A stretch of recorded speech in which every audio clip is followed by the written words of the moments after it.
Hello friends, I am दीपक। दोस्तों, आज का जो हमारा टॉपिक है वो प्रश्नावली है 9.1 की प्रश्न संख्या 8।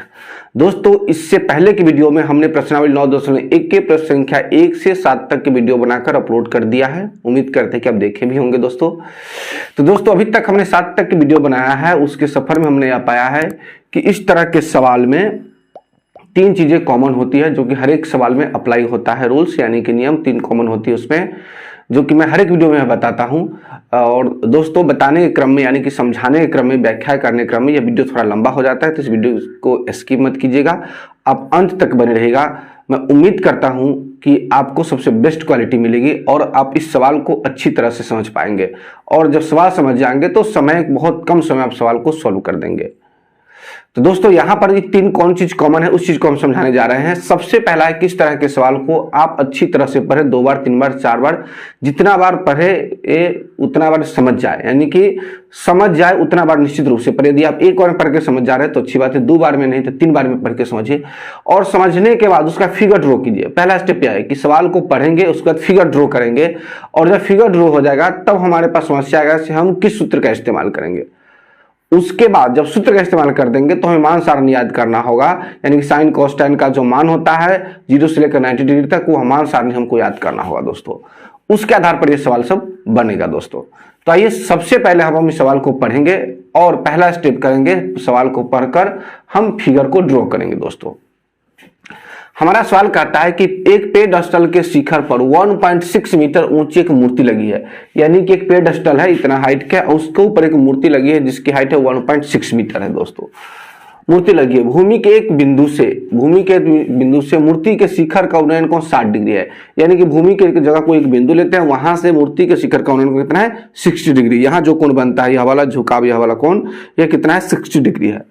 उसके बाद कहता उसी बिंदु से पेडस्टल के शिखर का उन्नयन कोण 45 डिग्री है।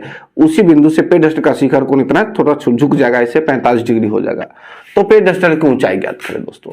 तो दोस्तों, सबसे पहले हम पेडस्टल बनाएंगे और उसके ऊपर मूर्ति लगी है उसका फिगर बनाएंगे, तब भूमि के एक बिंदु लेंगे दोस्तों यहाँ पर। तो सबसे पहले हम पेडस्टल की ऊंचाई बनाते हैं। यह मान लिया जाए कि यहां से यहां यह पेडस्टल है, इससे यह क्या है, यह पेडस्टल है। यहां लिख देंगे हम पेडस्टल बराबर ऐसे पेडस्टल, यह पेडस्टल की हाइट हो दोस्तों। अब यहां पर कह रहा है कि इसके ऊपर एक मूर्ति लगी है जिसकी हाइट कितना है 1.6 मीटर है। तो यहां पर हम एक मूर्ति लगा दे रहे हैं यहां पर ऐसे ये हुआ दोस्तों 1.6 मीटर की क्या है, यह मूर्ति लगा है यहां पर, यह मूर्ति है, यह हो जाएगा मूर्ति जो कि 1.6 मीटर है। अब कहता है भूमि के एक बिंदु से पेडस्टल के मूर्ति के शिखर का उन्नयन, भूमि के एक बिंदु से मूर्ति के शिखर का उन्नयन कोण कितना है 60 डिग्री है, 60 डिग्री है। तो मान लिया जाए कि यह भूमि है ऐसे, यह भूमि के एक बिंदु से इसका मूर्ति के शिखर का उन्नयन कोण कितना है 60 डिग्री कहता है दोस्तों। यह क्या है, यह क्या है 60 डिग्री कहता है।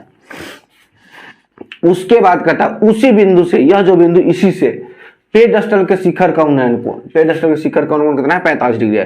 तो मूर्ति के शिखर यानी कि ऊपर वाला छोर हो गया यह, और पेडस्टल के पाद हो गया और यह शीर्ष हुआ, तो इससे इसका कहता है उन्नयन कोण कितना है, यह है जो यह 45 डिग्री है दोस्तों। यह क्या है 45 डिग्री है। तो पेडस्टल की ऊंचाई ज्ञात करें। तो पेडस्टल की ऊंचाई यह हो जाएगा दोस्तों। आइए अब इस फिगर में हम बिंदु देते हैं, यह ए, यह हो जाएगा बी, यह हो जाएगा यह सी, यह हो जाएगा डी, यानी कि पेडस्टल की ऊंचाई हो जाएगा यह BC, यही हमें ज्ञात करना है। एक बार फिर से समझ लीजिए दोस्तों, ताकि पहला स्टेप आप क्लियर से समझ पाएंगे। तो दूसरा स्टेप बहुत ही आसान है, हम किस सूत्र का इस्तेमाल करेंगे इसको हम अच्छी तरह से अप्लाई करना सीख जाएंगे दोस्तों। एक पेडस्टल के शिखर पर 1.6 मीटर ऊंची मूर्ति लगी है। तो पेडस्टल है BC, इसके शिखर यहां से ऊपर 1.6 मीटर मूर्ति लगी है। यहां तक क्लियर हो गया। हम प्रश्न को पढ़ते हुए हम फिगर को समझेंगे। अब कहता है भूमि के एक बिंदु D से मूर्ति के शिखर का उन्नयन कोण 60 डिग्री है। तो D से मूर्ति के शिखर है A, तो A का उन्नयन कोण कितना है 60 डिग्री है। और उसी बिंदु D से पेडस्टल के शिखर का उन्नयन कोण कितना है, पेडस्टल के शिखर का उन्नयन कोण 45 डिग्री है। उसी बिंदु D से पेडस्टल के शिखर का उन्नयन कोण कितना है 45 डिग्री है। तो पेडस्टल की ऊंचाई ज्ञात करें। कितना होगा पेडस्टल की ऊंचाई ज्ञात करना है। क्या होगा पेडस्टल की ऊंचाई, तो आइए सबसे पहले जो चीज ज्ञात करना रहता है उसको मानते हैं यहाँ पर। तो मानेंगे, माना कि पेडस्टल की ऊंचाई बराबर BC है।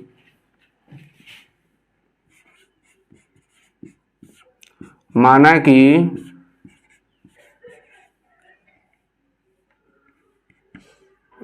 कि पेडस्टल की ऊंचाई बराबर BC है। अब दोस्तों यहाँ पेडस्टल की ऊंचाई बराबर क्या है, BC मान लिया है। अब लिखेंगे त्रिभुज BCD में, त्रिभुज लिखते हैं त्रिभुज BC और D में, त्रिभुज BCD में यानी कि थीटा का जो मान दिया हुआ कितना है, 45 डिग्री है, और लंब हो जाएगा जो क्या है यह BC है, और आधार जो हो जाएगा वह CD होगा। क्या हो जाएगा, आधार हो जाएगा CD। अब दोस्तों यहां पर दोनों में से कोई नहीं दिया है, लेकिन हमको यह BC ज्ञात करने के लिए CD ज्ञात करना होगा, यानी कि हमको लंब ज्ञात करना है या BC, तो हमको CD मालूम करना होगा, तभी हमको यानी कि यह दोनों यानी कि निकल पाएगा यह BC की हाइट।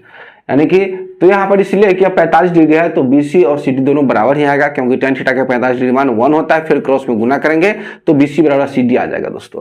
तो ये हम किस सूत्र का इस्तेमाल करेंगे, लंब और आधार दिया हुआ है तो sin थीटा का सूत्र क्या होता है, जो कि आप पहले से भी जानते हैं, sin थीटा का सूत्र होता है लंब बटे कर्ण, ठीक है दोस्तों। और cos थीटा का सूत्र क्या होता है, आधार बटे कर्ण, cos थीटा का सूत्र होता है आधार बटे कर्ण, और tan थीटा का सूत्र होता है लंब बटे आधार।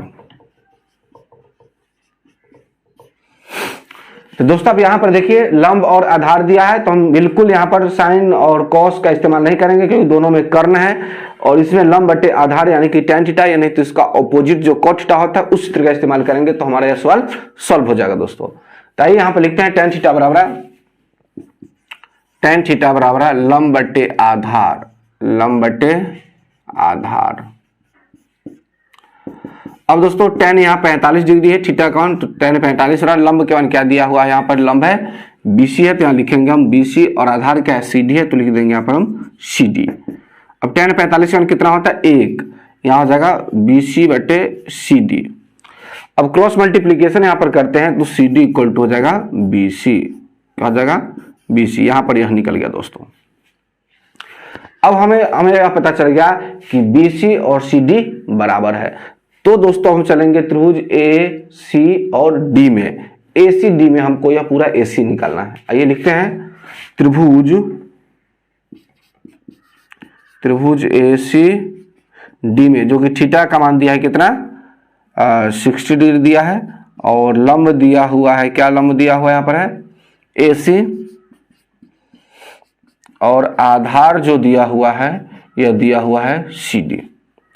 तो दोस्तों स्वाभाविक है कि यहाँ पर लंब यहाँ आधार है, तो पुनः हम tan थीटा सूत्र का ही इस्तेमाल करेंगे, उसी पर ही बनेगा दोस्तों। यार तो लिखते हैं tan थीटा बराबर लंब बटे आधार,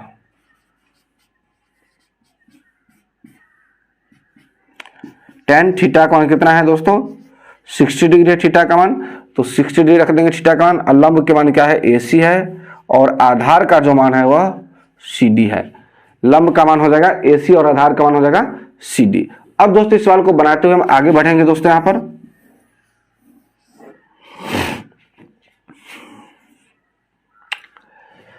अब भाई यहां पर tan 60 डिग्री का मान कितना होता है, tan 60 डिग्री का मान होता है √3, और यहां हो जाएगा AC के मान हो जाएगा AC है दोस्तों, तो AC यहां पर है, तो AC वाला लिख सकते हैं AB जोड़ CD, क्या लिख सकते हैं AB जोड़ AB जोड़ BC लिख दिया यहाँ पर। अब है CD, अब CD बराबर है यहाँ BC है, तो हम यहाँ पर रख देंगे BC। क्यों रखेंगे BC, क्योंकि हमको BC का मान ज्ञात करना है, इसीलिए BC रखते हैं। यदि CD का मान ज्ञात करना होता तो हम CD रखते हैं दोस्तों यहाँ पर। अब क्रॉस में गुना करेंगे तो √3 BC, और इधर हो जाएगा AB प्लस हो जाएगा यहाँ पर BC। AB का कितना है 1.6 यहाँ पर दिया है, AB का मूर्ति की ऊंचाई कितना है 1.6, तो यहाँ पर रख दिया 1.6। अब यह BC प्लस इस तरफ आएगा तो माइनस हो जाएगा √3 BC माइनस हो जाएगा BC। अब इस BC को कॉमन लेंगे तो BC बराबर होगा √3 माइनस 1.6। तो BC बराबर हो जाएगा 1.6 बाई √3 माइनस 1। अब दोस्तों इसका √3 माइनस 1 आया तो इसको हमको क्या करना पड़ेगा, परिमेयकरण करना पड़ेगा, जो कि आपको पता है यदि यहाँ माइनस चिन्ह है तो प्लस से अंश और हर दोनों में गुना करेंगे, उसके बाद जो प्रक्रिया है उसको करेंगे तो इसका परिमेयकरण हो जाएगा यहाँ पर। तो परिमेयकरण करने के लिए √3 + 1 यहाँ √3 + 1 से गुना करना पड़ेगा, माइनस है तो प्लस ऊपर गुना किया। अब देखिए 1.6 इंटू √3 + 1 हो जाएगा। और यहाँ देखिए √3 माइनस 1 √3 + 1 यानी कि a minus B a plus B. तो सूत्र क्या होता है a square minus B square. यदि कोई सूत्र रहे a plus B into a minus B तो वहाँ a square minus B square के सूत्र का इस्तेमाल करेंगे। तो यहाँ हो जाएगा √3 के स्क्वायर माइनस हो जाएगा 1 के स्क्वायर, यानी घटेगा √3 के तो हो जाएगा 3, √3 इंटू √3 तो 3 और 1 के इंटू तो 1, तो 1.6 इंटू √3 + 1। अब दोस्तों यहाँ घटाएंगे तो यहाँ हो जाएगा 2 और यहाँ हो जाएगा 1.6 इंटू √3 + 1। इसको काट देते 8 दूना 16 यानी कि 0.8, यही आ गया दोस्तों 0.8 √3 + 1 मीटर। यही हो गया आपको पेडस्टल की ऊंचाई। दोस्तों क्या होगा यह पेडस्टल की ऊंचाई 0.8 इंटू √3 + 1 मीटर, यह हो जाएगा दोस्तों पेडस्टल की ऊंचाई। तो यहाँ पर हम लिखेंगे अतः पेडस्टल की ऊंचाई होगा 0.8 इंटू √3 + 1 मीटर। आई लिख देते हैं अतः पेडस्टल की ऊंचाई, अतः पेडस्टल की ऊंचाई, अतः पेडस्टल की ऊंचाई 0.8 इंटू √3 + 1 मीटर है। तो दोस्तों हमारा यह सवाल बनकर कंप्लीट हो गया है। आप चाहे तो इसका स्क्रीनशॉट ले सकते हैं।